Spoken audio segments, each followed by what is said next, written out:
Hello friends, this is Archana. Welcome to my class Archana Economica. Friends, last time में हमने प्रतिस्थापन प्रभाव के बारे में डिस्कस किया था. अभी समझेंगे व्हाट इज सब्स्टिट्यूशन इफेक्ट. उपभोक्ता की आय में परिवर्तन हुए बिना जब दो वस्तुओं की सापेक्ष कीमत में इस प्रकार परिवर्तन होता है कि उपभोक्ता विशेष स्थिति में ना तो पहले से अधिक अच्छी स्थिति में होता है ना ही बुरी, अर्थात उपभोक्ता उसी उदासीनता वक्र पर एक संतुलन से दूसरे संतुलन बिंदु पर चला जाता है. वह सापेक्ष रूप से सस्ती वस्तु को महंगी वस्तु के स्थान पर प्रतिस्थापित करता है. इस तरह हिग्स के प्रतिस्थापन प्रभाव में संतुष्टि का स्तर नहीं बदलता. आप समझ पा रहे हैं मैं क्या कहना चाह रही हूँ बेटे? प्रतिस्थापन प्रभाव जो होता है वो क्या होता है? Substitution effect. सब्स्टिट्यूशन इफेक्ट में क्या होता है? एक वस्तु, ध्यान से सुनो, दो वस्तुएं हैं, ठीक है. दो वस्तुओं में से कीमतों में इस प्रकार की चेंजिंग होती है, प्राइसेस में ऐसी चेंजिंग होती है कि उपभोक्ता ना तो पहले से अच्छी स्थिति में रहेगा ना ही बुरी स्थिति में, वो उदासीन हो जाएगा और उसी उदासीनता वक्र पर एक संतुलन, बस एक संतुलन से दूसरे संतुलन बिंदु पर वो चला जाएगा.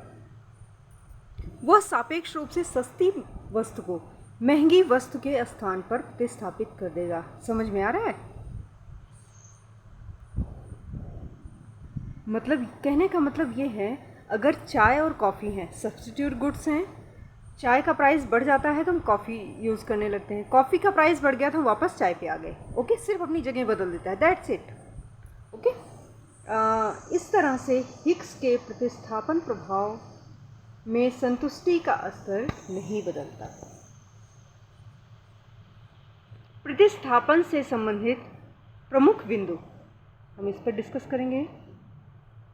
Main points related to substitution goods. उपभोक्ता का संतुष्टि स्तर नहीं बदलता. जैसे मैंने आपको बताया, संतुष्टि स्तर नहीं बदलता. प्रतिस्थापन प्रभाव सापेक्ष कीमतों के परिवर्तन का प्रतिफल होता है. हिग्स के अनुसार प्रतिस्थापन प्रभाव में वास्तविक आय के परिवर्तन को समाप्त करने के लिए मौद्रिक आय में क्षतिपूरक परिवर्तन किया जाता है. आय में क्षतिपूर्ति परिवर्तन के आधार पर प्रतिस्थापन प्रभाव सापेक्ष कीमतों में परिवर्तन के प्रभाव को मापता है, जबकि आय को मौद्रिक आय के समायोजन द्वारा पूर्वतः स्थिर कर दिया जाता है. स्लट्सकी क्या बोलते हैं? स्लट्सकी कहते हैं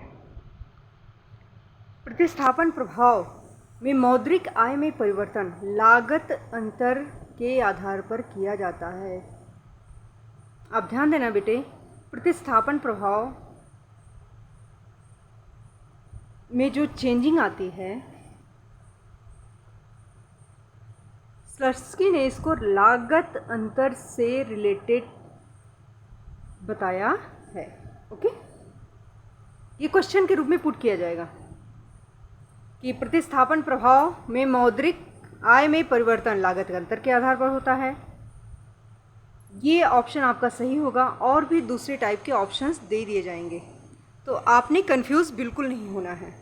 ऑलराइट, अर्थात उपभोक्ता की आय में परिवर्तन पूर्व कीमत पर वस्तु की क्रय की गई मात्रा की लागत और नई कीमत पर उसी लागत अंतर के बराबर किया जाता है. ऑलराइट, स्लट्सकी के डेफिनेशन हम समझ गए. स्लट्सकी ने क्या किसके बारे में डिस्कस किया था? लागत अंतर के बारे में. प्रतिस्थापन प्रभाव को लागत अंतर से रिलेटेड बताया. ठीक, अभी स्लट्स्की के प्रतिस्थापन प्रभाव में उपभोक्ता एक ऊंचे उदासीनता वक्र पर पहुंच जाता है। इस तरह उपभोक्ता के संतुष्टि स्तर में वृद्धि हो जाती है। वस्तु कीमत कम होने पर स्लट्स्की का प्रतिस्थापन प्रभाव मात्रात्मक रूप से हिक्स के प्रतिस्थापन प्रभाव से अधिक होता है, और वस्तु की कीमत अधिक होने पर स्लट्स्की का प्रतिस्थापन प्रभाव मात्रात्मक रूप में हिक्स के प्रतिस्थापन प्रभाव से कम होता है। डेफिनेशंस बेटे as it is you have to learn. Alright, आप वीडियो स्टॉप करके डेफिनेशंस लर्न कर सकते हैं। आगे हम बढ़ते हैं, देखते हैं कीमत प्रभाव, प्राइस इफेक्ट। प्राइस इफेक्ट क्या होता है? नाम से ही क्लियर है, प्राइस का इफेक्ट, राइट। उपभोक्ता की आय और रुचि की स्थिर दशा में उपभोक्ता की एक वस्तु की कीमत का परिवर्तन, जबकि दूसरी वस्तु की कीमत स्थिर है, उसकी मांग में परिवर्तन उत्पन्न करता है, जिसे कीमत प्रभाव कहा जाता है। उदासीनता वक्र विश्लेषण के अंतर्गत कीमत प्रभाव को कीमत उपभोग वक्र पीसीसी यानी प्राइस कंजम्पशंस कर्व की सहायता से मेजरमेंट किया जाता है। कीमत प्रभाव यही है बेटा, जो कंज्यूमर के इनकम, इंटरेस्ट आदि को स्थिर मान लिया जाता है, सिर्फ प्राइस को मतलब परिवर्तनशील माना जाता है, ठीक है ना, इसी का इफेक्ट। अब देखिए कीमत उपभोग वक्र, अभी हमने चर्चा किया ना पीसीसी कर्व। कीमत उपभोग वक्र की विभिन्न स्थितियां कौन कौन सी होती हैं? कीमत प्रभाव में निम्नलिखित घटक होते हैं, ध्यान से सुनिएगा। उपभोक्ता की मौद्रिक आय स्थिर रहती है। मौद्रिक आय जो आपका इनकम मुद्रा के रूप में आ रहा है 40,000, 30,000, 20,000, 10,000, ये स्थिर रहता है, कांस्टेंट रहता है। एक वस्तु की कीमत में परिवर्तन होता है, जबकि दूसरी वस्तु की कीमत स्थिर रहती है। ऑलराइट, सिर्फ एक वस्तु की प्राइस में चेंजिंग होगी, दूसरी एकदम कांस्टेंट रहेगी। किसी एक वस्तु की कीमत में परिवर्तन के कारण उपभोक्ता की वास्तविक स्थिति में परिवर्तन हो जाता है। अब देखिए हम इसको अंडरस्टैंड कर सकते हैं, जैसे हमारा पिक्चर है डायग्राम ए में ध्यान से देखिएगा, वाई एक्सिस है, एक्स एक्सिस है।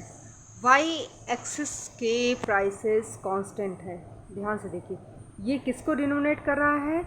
यहाँ बताया गया ना कि एक का प्राइस स्थिर होता है, जबकि दूसरे में चेंजिंग हो रहा है, S1, S2, S3 में चेंजिंग हो रहा है। पीसीसी कर्व डैश डैश के रूप में, जिसके different points IC1, IC2, IC3 को टच करते हुए पीसीसी कर्व ऊपर की तरफ जा रहा है। जहाँ जिस पॉइंट पर पीसीसी कर्व IC1, 2, 3 को टच कर रहा है, उस पॉइंट्स पर M1, M2, M3 price changing का इफेक्ट देखा जा सकता है। ऑलराइट, सेकेंड आपका डायग्राम है जो है बेटा वाई वस्तु। अभी आपने एक्स वस्तु पे देखा, नेक्स्ट अभी वाई वस्तु पे देखिए। वाई वस्तु में क्या है? एक्स का प्राइस स्थिर है, वाई में चेंजिंग हो रही है। इसका जस्ट ऑपोजिट सेम है, थिंक इज सेम, उसका दूसरा मतलब रूप है। ओके, तो पीसीसी कर्व PQR पॉइंट को IC1, 2, 3 को टच करते हुए ऊपर की ओर जा रहा है, जहाँ एक पॉइंट बनता है M1, M2, M3, एक्स वस्तु का पॉइंट बन जाता है। ऑलराइट, पिक्चर बी के बारे में हमने स्टडी कर लिया था। सी देखिए, सी में फिर ये बता रहा है वाई एक्सिस पर आर पॉइंट प्राइस स्थिर है और श्रेष्ठ और निम्न दो तरह की वस्तुएं होती हैं, एक श्रेष्ठ या सामान्य वस्तु, ओके, सेकंड क्या होते हैं? निम्न वस्तु या घटिया वस्तु, जिन्हें हम गिवन गुड्स भी कहते हैं। ठीक है ना, इसके बारे में थोड़ा सी पिक्चर डायग्राम आपको इसी के बारे में डिनोमिनेट कर रहा है, बता रहा है। दो एक्सेस है एक्स एंड वाई, जैसा कि हमेशा होता है। पीसीसी कर्व, अब यहाँ देखिए वाई स्थिर है, और एक्स में S1 S2 3 में चेंजिंग हो रही है। PCC कर्व आपका PQR पॉइंट्स पर IC 1 2 3 को टच करते हुए ऊपर बाएं से दाएं नीचे की ओर गिरता हुआ आ रहा है, लेकिन एक्सिस को टच नहीं कर रहा है, राइट। ये सारी पिक्चर्स हमने एक साथ बना दिए हैं बेटे। आप ABC का आपने स्टडी कर लिया है, DEF को थोड़ा ब्रीफ कर लेंगे, देख लेंगे। इसमें भी देखिए D, अभी हमने श्रेष्ठ तथा निम्न वस्तुओं के बारे में देखा। अब जहाँ X श्रेष्ठ था Y निम्न है, ठीक है ना। अभी हम देखेंगे Y श्रेष्ठ है X निम्न है, उसका जस्ट ऑपोजिट हो जाएगा। प्राइस देखिए कांस्टेंट है Y का, एंड S का चेंजिंग हो रहा है S1 S2 S3 के जरिए। PCC का PQR को टच करता हुआ Y की तरफ मुड़ रहा है। ये डिनोमिनेट कर रहा है कि Y श्रेष्ठ है, क्योंकि उसका झुकाव Y की तरफ है, ठीक है ना। और X गिफिन है, निम्न वस्तु है। अब तटस्थ भी वस्तुएं होती हैं। तटस्थ वस्तु को जो है ई पिक्चर आपको शो कर रहा है, जहाँ Y की प्राइसेस स्थिर हैं एंड X के S1 S2 S3 में चेंजिंग हो रही है। और PCC कर्व PQR को टच करते हुए डिनोमिनेट कर रहा है, शो कर रहा है, तटस्थ है। ओके, X मतलब यहाँ Y की तटस्थता है, Y की तरफ देखो एकदम तटस्थ है, ठीक है ना। यहाँ देखो Y की तरफ कोई चेंजिंग नहीं हो रही, राइट। अभी नेक्स्ट देखते हैं हम F X को तटस्थ मान रहा है। S1 S2 S3 को टच करते हुए ऊपर की ओर जा रहा है। ये शो कर रहा है कि X वस्तु तटस्थ है। ऑलराइट, ये सेम पिक्चर्स हैं, स्टॉप करके यू कैन सी। एंड अभी हम आते हैं कंज्यूमर सरप्लस। कंज्यूमर सरप्लस क्या होता है बच्चे? उपभोक्ता की बचत। सरप्लस नाम से ही क्लियर है ना, सरप्लस बचत, यानी कुछ सेविंग हो रहा है, एक्स्ट्रा बच रहा है। ऑलराइट, इस विचारधारा को किसने दिया था? ड्यूपिट ने। बेटे ये शब्द, ये नेम याद रखना, ड्यूपिट। उपभोक्ता की बचत किसने दिया? ड्यूपिट ने। उपभोक्ता की बचत किसने दिया? ड्यूपिट ने। ऑलराइट, तो मार्शल भी देगा, हिक्स भी देगा, डिफरेंट टाइप के सबके नाम ऑप्शंस में देगा, लेकिन आपने ड्यूपिट को ही टिक करना है, क्योंकि ड्यूपिट ही कंज्यूमर सरप्लस के विचारधारा के प्रतिपादक हैं। ऑलराइट, ये फ्रांसीसी इकोनॉमिस्ट हैं।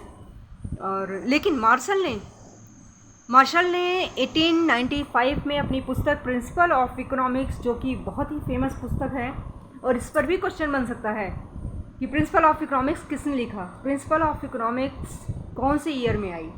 तो प्रोफेसर मार्शल ने लिखा 1895 में।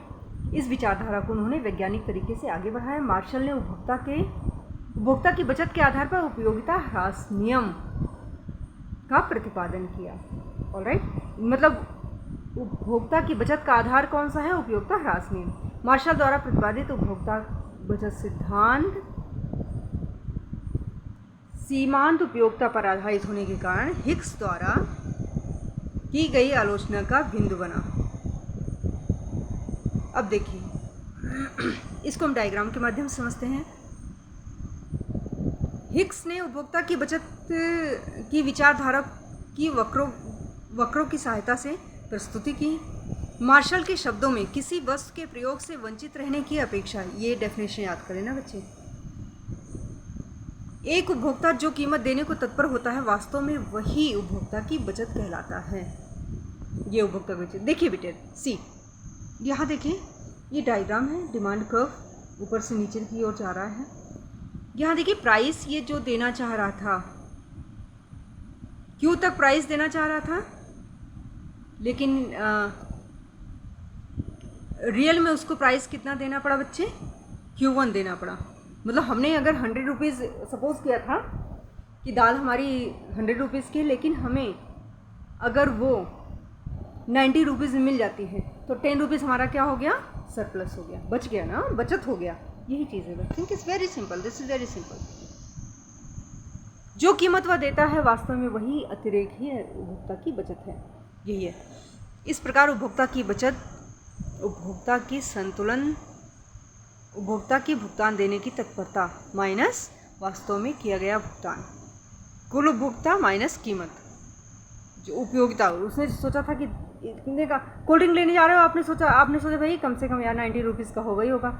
शॉप पे गए, वहाँ 50 रुपीज़ में मिल गया, यानी आपका 40 रुपीज़ सरप्लस हो गया। ओके, कुल उपयोगिता माइनस वास्तव में दी गई कीमत। क्षेत्रफल PQOR1S1 माइनस Q1OR1S1 क्षेत्र PQ1S1। ये बेटे आप स्क्रॉल करके थोड़ा सा पीछे देख लेना तो आपका क्लियर हो जाएगा। जब वस्तु की प्रति इकाई कीमत QQ1 है, राइट। सो ये आपका हो गया हिक्स। ये देखिए हिक्स के अनुसार उपभोक्ता की बचत, ये मार्शल का हमने देखा, ये हिक्स का है। उपभोक्ता की बचत प्रति इकाई उपभोक्ता की भुगतान देने की तत्परता माइनस वास्तविक भुगतान, वही सेम चीज़ है। SQ minus SP PQ। अन्य रूप में उपभोक्ता की बचत PQ into OP M1 M2 OP का क्षेत्रफल। यहाँ देखिए M1 M2 देख रहे हैं ना डायग्राम में, एंड ONP, यही आपका उपभोक्ता का बचत है। IC1 IC2 के बीच का जो भाग है, राइट। इसके बाद बेटे हम स्टडी करते हैं अबाउट रिवील्ड प्रेफरेंस थियोरी, प्रकट अधिमान सिद्धांत। इस सिद्धांत के प्रतिपादक कौन है? सैमुअलसन। क्वेश्चन के रूप में आता है। अपने मांग के तार्किक सिद्धांत का तीसरा मूल मानते हैं इसे। सैमुअलसन के सिद्धांत मांग के नियम के व्यवहारात्मक दृष्टिकोण को प्रस्तुत करते हैं। इससे पूर्व मार्शल द्वारा विकसित किया गया उपयोगिता विश्लेषण हिक्स का एलन उदासीनता वक्र के मांग वक्र की मनोवैज्ञानिक दृष्टिकोण से इनकी व्याख्या की। अब देखिए अप्रोच से व्याख्या करते हैं, जिसकी पूर्ण व्याख्या एवं स्पष्टीकरण इस प्रकार हो जाता है। विश्लेषण संख्यात्मक, वक्र विश्लेषण क्रम सूचक। ओके, इन दोनों को मर्ज करके इन्होंने एक नया मनोवैज्ञानिक व्याख्या किया, जिसे सैमुअलसन का प्रकट अधिमान वक्र कहा जाता है। ये बहुत ही व्यवहारिक व्याख्या किया इन्होंने। उद्घाटित अधिमान परिकल्पना प्रोफेसर सैमुअलसन ने दिया था अपने लेख consumption theory in term of revealed preference 1948 में। अपनी परिकल्पना को स्पष्ट करते हुए लिखा है कि यदि किसी दिए हुए ए बिंदु से होती हुई दी गई कीमत अनुपात के बराबर ढाल वाली सीधी कीमत या बजट रेखा खींची जाए, तो उस कीमत पर या उसके अंदर की वस्तु के सभी संयोग वास्तव में खरीदे गए संयोग के अधिमान में खरीदे जा सकते हैं, किंतु वे नहीं खरीदे जा सकते जो उसके ऊपर हैं। इस प्रकार वे ए की तुलना में निम्न घोषित किए गए। पिक्चर्स देखिए आप। ओके, मांग प्रमेय। मांग प्रमेय क्या होता है? सैमुअलसन ने बताया, कोई वस्तु जिसकी मांग केवल मौद्रिक आय के बढ़ने से बढ़ती है, निश्चित रूप से मांग में घटेगी यदि केवल उसकी कीमत में वृद्धि होती है। इस प्रमेय के प्रथम भाग में आय एवं मांग का सीधा एवं धनात्मक संबंध बताया गया है, जो धनात्मक आय लोच पॉजिटिव इनकम इलास्टिसिटी का सूचक है। प्रमेय का दूसरा भाग कहता है, प्रथम कथन को दूसरे शब्दों में यहाँ देखिए व्यक्त करता है, जिससे कीमत और मांग के विपरीत तथा ऋणात्मक कीमत लोच होता है, निगेटिव प्राइस इलास्टिसिटी होता है। वस्तुतः प्रमेय के आधार पर दोनों एक ही हैं, अर्थात धनात्मक आयलोच ऋणात्मक कीमत लोच को प्रदर्शित करती है।